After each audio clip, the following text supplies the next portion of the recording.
घाटरोडवरील दुकानदारांची पालिकेकडे धाव, पावसाळ्यापूर्वी गटार व्यवस्था करण्याची मागणी।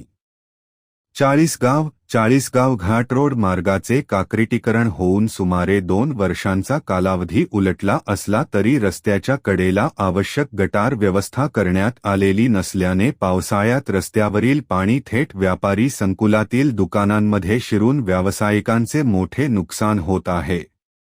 त्यामुळे यंदाच्या पावसाळ्यापूर्वी तातडीने उपाययोजना करण्यात याव्यात अशी मागणी घाटरोड व नागदरोड शॉपिंग सेंटरमधील व्यावसायिकांनी चाळीसगाव नगरपालिकेच्या मुख्याधिकाऱ्यांकडे निवेदनाद्वारे केली आहे। घाटरोडवरील लोकनेते अनिलदादा देशमुख कॉम्प्लेक्सच्या तळमजल्यावरील गाळेधारकांना दरवर्षी पावसाळ्यात मोठ्या समस्येला सामोरे जावे लागत असल्याचे निवेदनात नमूद करण्यात आले आहे। रस्त्यावरील पाणी वाहून जाण्यासाठी गटार व्यवस्था नसल्याने पावसाचे पाणी थेट कॉम्प्लेक्समध्ये घुसते।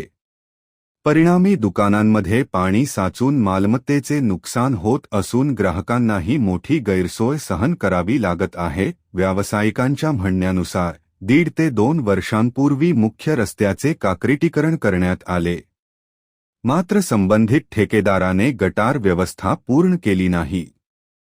तसेच गाळ्यांसमोर आवश्यक मुरूम भराव टाकल्याने रस्त्यावरील सर्व पाणी उतारामुळे थेट कॉम्प्लेक्सकडे वळते।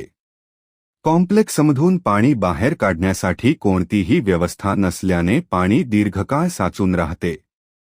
त्यामुळे मालाचे नुकसान, स्वच्छतेचे प्रश्न आणि आरोग्याच्या समस्या निर्माण होत आहेत। यासंदर्भात मुख्याधिकाऱ्यांनी प्रत्यक्ष स्थळाची पाहणी करून गटार दुरुस्ती, स्वच्छता आणि पावसाचे पाणी योग्य दिशेने वळवण्यासाठी आवश्यक उपाययोजना तातडीने कराव्यात अशी मागणी निवेदनात करण्यात आली आहे।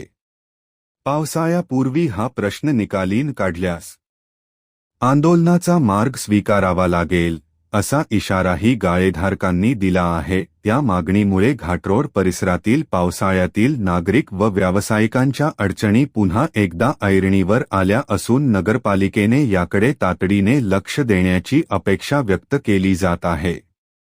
Bureau report.